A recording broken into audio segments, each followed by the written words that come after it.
ராகி பொரி உப்புமா. இதுக்கு என்னென்ன பொருட்கள் தேவைன்னு சொல்கிறேன் பாருங்க.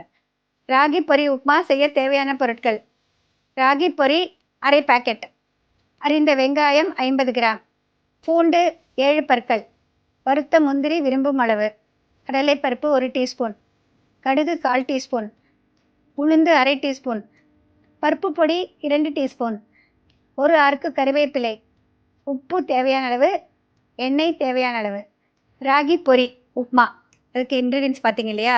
இப்போ வந்து விதவிதமான பொரி கிடைக்குதுங்க. ராகி பொரி, கம்பு பொரி, அந்த மாதிரி வந்து சிறுதானியத்தில் வந்து பொரி கிடைக்குது, அவல் கிடைக்குது. இது வந்து நம்ம ரெகுலர் பொரியிலையும் பண்ணலாம். அது இல்லைனாக்கா நம்ம இந்த மாதிரி சிறுதானியம் வேணும்னு நினைக்கிறவங்க சிறுதானிய பொரியிலையும் பண்ணலாம்.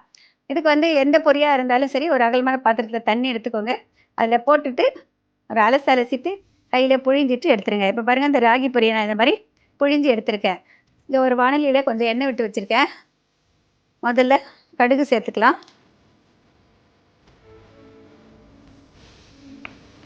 ஃபஸ்ட்டு கடுகு போடணும். அது வெடிக்க ஆரம்பித்ததும் அந்த எண்ணெயில் வந்து அது சமன்படும். அதுக்கு பிறகு இந்த உளுத்தம்பருப்பு போடணும். அதுக்கு பிறகு தான் கடலைப்பருப்பு போடணும். இதோட கருவேப்பிலை கொஞ்சம் கிள்ளி போட்டோன்னாக்க எடுத்து போடாமல் சாப்பிட்ருவாங்க. நல்ல வாசனை கொடுக்கும். இதோட கொஞ்சமாக பெருங்காயத்தூள் போட்டுக்கலாம். இதுக்கு உரிச்ச பூண்டு இதையும் சேர்த்துறேன். நமக்கு எவ்வளோ வேணால் போடலாங்க, 10 பல்லு கூட போடலாம். பூண்டு கொஞ்சம் லேசாக ப்ரௌன் ஆகட்டும். இப்போ இதோட வந்து வெங்காயம் சேர்த்துக்கிறேன். பெரிய வெங்காயம் பொடியாக கட் பண்ணி வச்சு சேர்த்துக்கிறேன்.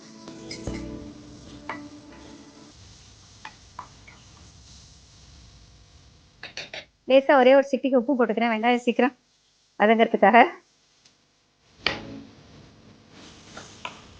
இந்த மாதிரி உப்புமாலாம் வந்து ரொம்ப சீக்கிரம் பண்ணிடலாங்க. நம்ம வீட்டில் வந்து பூஜை டயத்துலலாம் வந்து பொரி வாங்குவோம். நிறைய வந்து மிச்சம் இருந்ததுனாக்க அதை யூஸ் பண்ணிவிட்டு நம்ம விதவிதமாக பண்ணலாம். உப்புமாலேயே 2-3 வெரைட்டி பண்ணலாம். அது போக நம்ம வந்து பொரியை வந்து நம்ம இந்த காரம் போட்டு எல்லாம் பண்ணுவோம்ல, மசாலா பொரியிலே இப்போ விதவிதமாக வித்தியாசமாக பண்ண ஆரம்பிச்சிட்டோம்.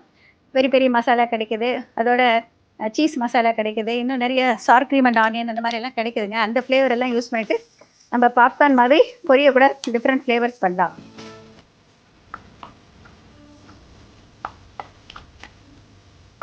நான் இதுக்கு வந்து காரத்துக்கு வந்து பச்சை மிளகாய், சிவப்பு மிளகாய் எதுவுமே போட போகிறது இல்லைங்க. பருப்பு பொடி அலசி பிழிஞ்சு வச்சிருக்கிறேன். இந்த பொரியை சேர்க்குறேன்.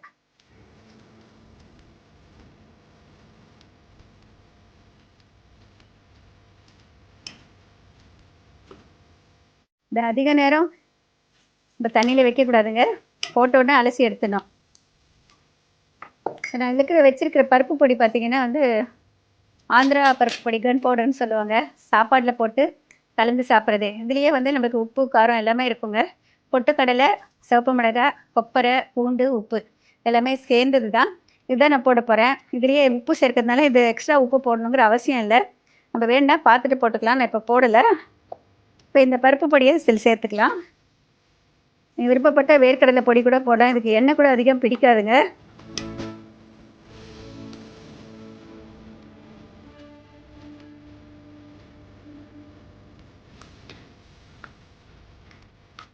ரொம்ப ஷார்ட் பீரியட், ஒரு 2-3 நிமிஷம் 3 நிமிஷத்துல இந்த உப்புமா ரெடி ஆயிடுச்சு. சிறுதானியத்தில் எது செஞ்சாலுங்க அதுக்கு வந்து எண்ணெய் ஜாஸ்தி பிடிக்காது.